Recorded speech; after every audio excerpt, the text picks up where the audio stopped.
Good evening. Thank you for joining us here tonight at 10. Rolly Hoyt alongside Brooke Buckner. Election season underway in Arkansas and around the country. We have plenty of results for you tonight. Starting with a race gaining national attention. This is the one for sheriff in Lonoke County. Aaron Spencer is running while also facing charges of second-degree murder. This is what is on your screen. A lot of zeros at this point in time. Yeah, we've not gotten any results out of Lonoke County, unlike several other counties that you see on the map for races like the U.S. Senate. We'll talk a lot about those races, but T311's Carter Thweet is there in Lonoke. He's been following the race just outside the room where they are doing the counting. Carter, get us an update if you can.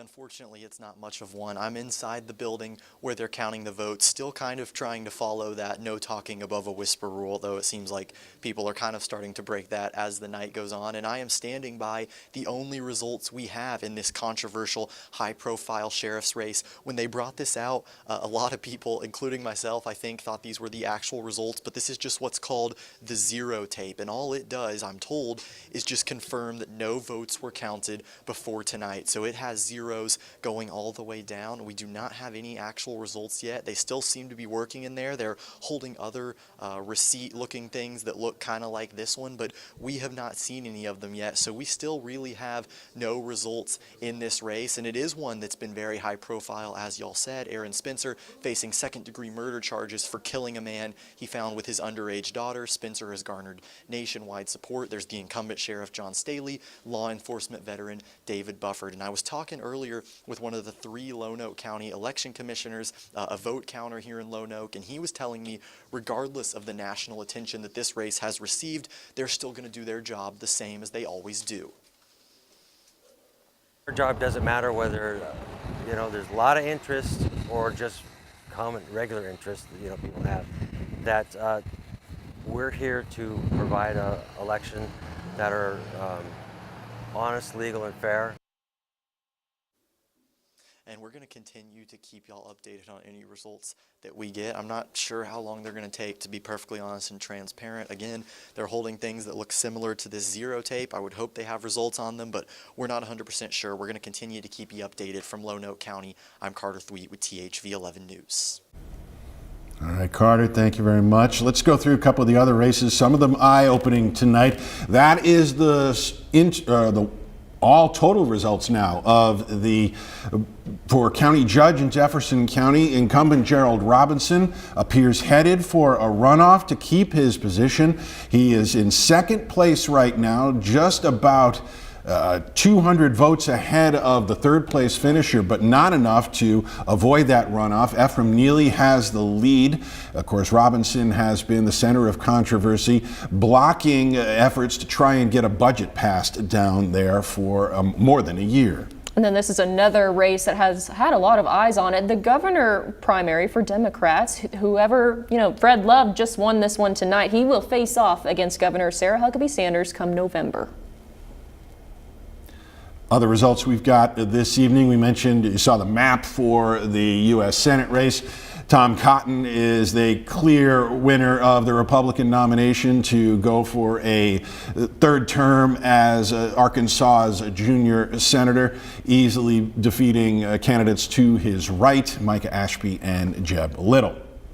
And then that brings us to Hallie Schaffner, who took this one 78% to 22% that Ethan Dunbar got. This is 83. Well, actually, this one has been called already.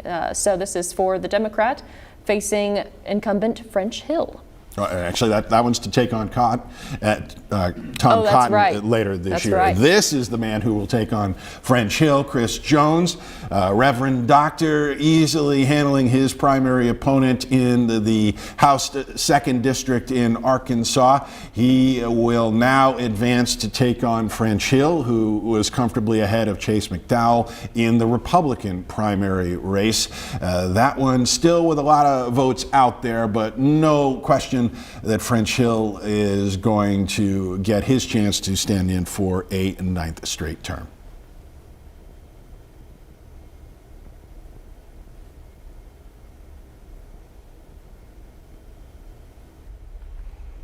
And Journey Taylor has been following the Democrats tonight and joins us now with more from the Democrat Watch Party. Journey? Or Tanya? Tanya at the Republican headquarters. Oh, hi there. Yes, sorry, I did not hear you. We're having some audio issues, so my apologies. But yes, I did speak with Congressman French Hill, and he is mentioning that he is thinks that President Trump is in compliance with the War Powers Act. He said there was a meeting today behind closed doors, and they discussed all that, and as well as his plans moving forward into November and what he's going to continue to do all summer long, and if reelected, his plans to continue focusing on small businesses, finances, and farmers. Back to you. All right, Tanya, let's take a little more deeply into the race for the Arkansas 2nd District. This is our TH11 tracking map. It can give us an idea of heat results, who got the most votes in compared to their competition. When it comes to these primary races, that's not really going to give us the full picture. We know that in a place like Little Rock, when French Hill he's going to win all of the counties that he faced Chase McDowell in. But you know, he got the most votes in his home county of Pulaski there. 8,000 votes counted in that spot.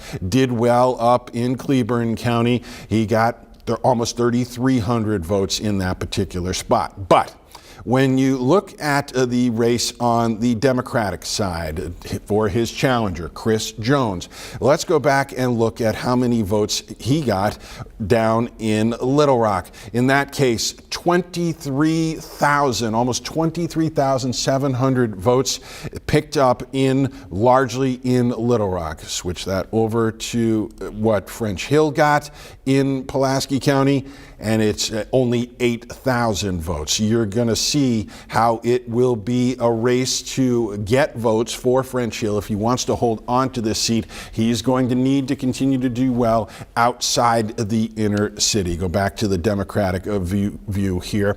Chris Jones is a familiar face. He is going to be a formidable candidate. It'll be interesting to see whether he gets any sort of national help. He lost the race that he ran against Governor Sarah Huckabee Sanders when she took the office back in 2022. But you see all of his strength in Pulaski County there, but we look up in Cleburne County, only handfuls of votes compared to French Hill. You look out, a close race will come down in Saline County. A better sign there, 4,200 votes in that spot, and all-important Conway County, not Conway County, but Faulkner County, almost 4,000 votes in the primary for Chris Jones there. Quick look back over at the Republican side, and French Hill, that would be a tight race if it were just held in Faulkner County, and a little bit more handled there for French Hill in Saline County. It's an idea of what we could expect as the campaign unfolds between these two as we go over to the races in November and look ahead to that here in the next couple of months. Meanwhile, Journey Taylor has been following the Democrats, and we finally caught up with her. Let's get out to her at that Democratic watch party. Journey? Hey there, yes, as you mentioned, I've been here at the Democratic Party of Arkansas all night since 4 o'clock, and actually we've seen the energy pick up, and then a lot of people heading home now, of course, happy actually. You know, a lot of the big words going into the night was to be hopeful, to keep the faith and don't be complacent. I told you guys at the beginning of the day that we got an opportunity to speak with the chairman of the Democratic Party of Arkansas, that's retired Colonel Marcus Jones, and he said they were optimistic going into tonight, and they're still optimistic. You know, I've been hyper-focused on the governor's race, on the U.S. Arkansas Congressional District 2 race in the U.S. Senate seat. I do want to reconfirm that Fred Love is challenging the incumbent Governor Sarah Huckabee Sanders in that governor's race. Over on the U.S. Arkansas Congressional District 2 side, we have Dr. Chris Jones challenging Representative French Hill. He is also the incumbent. And a big talker also, of course, was the U.S. Senate seat race where Hallie Schaffner will now be running a race against the incumbent, Senator Tom Cotton. And of course, that has been a big talk. We have a lot of incumbents, and they're trying to flip a lot of these seats, a lot of momentum. That's what the word they've been using, momentum, a lot of excitement from Hallie Schaffner. She told me she was nervous, but she's excited. And I think that is the big takeaway today as we head into the general election that's happening in November.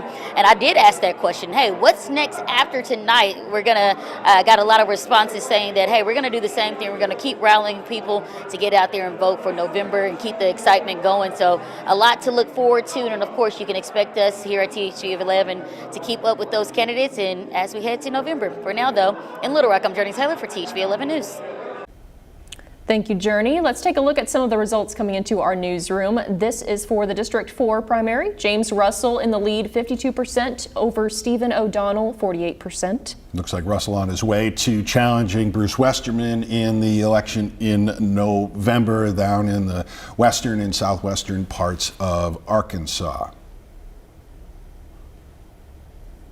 Interesting race here. This is the state Supreme Court position 3, nonpartisan nominally, but Nick Brony is currently on the state Supreme Court and has the lead over John Adams, not the founding father, but a law professor and attorney from here in Little Rock, with more than 80% of the vote in. This was a race that early on John Adams had a lead, but now Nick Brony has surged to the front with a lead of almost 40,000 votes at this point.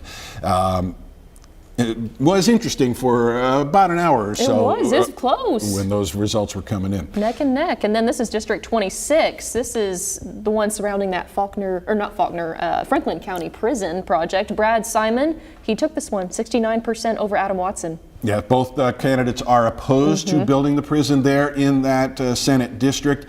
This replaces or takes over the seat from Gary Stubblefield, who died in office back in the fall of last year.